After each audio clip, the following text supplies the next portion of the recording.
दोस्तों, जब आप डॉक्टर के पास जाते हैं तो वो आपकी जीभ देख के ये पता लगा लेते हैं कि आपके शरीर में कौन सी बीमारियां बन रही हैं, और इस चीज का पता आप भी खुद से लगा सकते हैं। तो इसके लिए सिर्फ आपको आयुर्वेद की कुछ बेसिक जानकारियां होनी चाहिए। असल में जीभ को शरीर का मैप माना जाता है, क्योंकि ये आपके बॉडी में इंटरनल ऑर्गन्स को रिफ्लेक्ट करती है।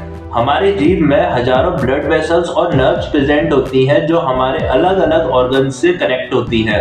जब किसी ऑर्गन में प्रॉब्लम क्रिएट होती है तो नर्व और ब्लड सर्कुलेशन डिस्टर्ब हो जाते हैं, और जिसकी वजह से आपकी टंग पे अलग अलग कलर, टेक्सचर और मॉइस्चर बदलने लग जाते हैं। दोस्तों, जीभ के बेसिकली 4 पार्ट होते हैं। जीभ का आगे का हिस्सा, साइड का हिस्सा, पीछे का और बीच का हिस्सा। जो जीभ के आगे का हिस्सा है वो आपके लंग्स और हार्ट से कनेक्टेड होता है।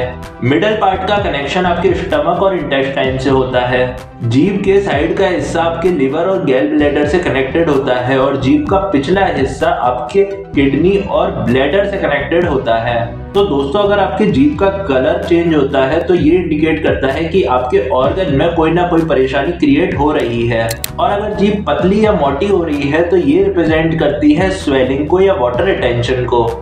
दोस्तों, अगर आपकी जीभ ज्यादा सूखी रहती है तो ये डिहाइड्रेशन का सिम्टम है, और अगर जीभ पे ज्यादा ही लिक्विड आता है या मॉइस्चर आता है तो ये रिप्रेजेंट करता है कि आपके शरीर में जो कफ है वो इम्बैलेंस हो रहा है।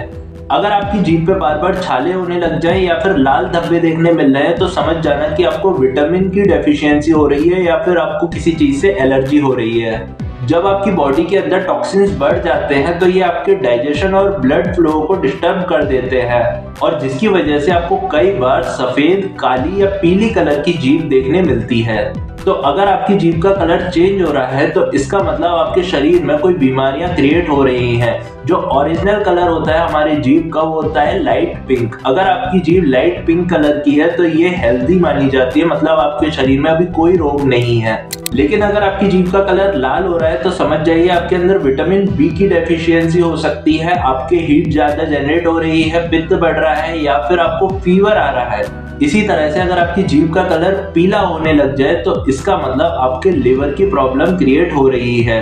अगर आपकी जीभ का कलर व्हाइट हो रहा है तो यहाँ पे डिहाइड्रेशन या फिर फंगल इन्फेक्शन जैसी समस्या देखी जा सकती है।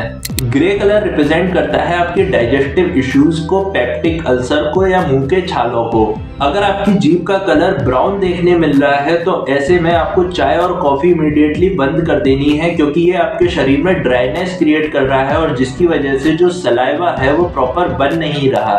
और अगर आपकी जीभ पे ब्लैक हेयर्स देखने मिले तो समझ जाइए आपका जो ओरल हाइजीन है वो पुअर हो गया है, या फिर आपके अंदर डायबिटीज की समस्या क्रिएट हो रही है। चलिए अब मैं बताता हूँ कुछ आयुर्वेदिक रेमेडीज। अगर आपकी जीभ पे सफेद परत बनने लग रही है तो ऐसे केस में आपको त्रिफला चूर्ण लेना है, उसको पानी में भिगोना है और उससे आपको डेली कुल्ला करना है।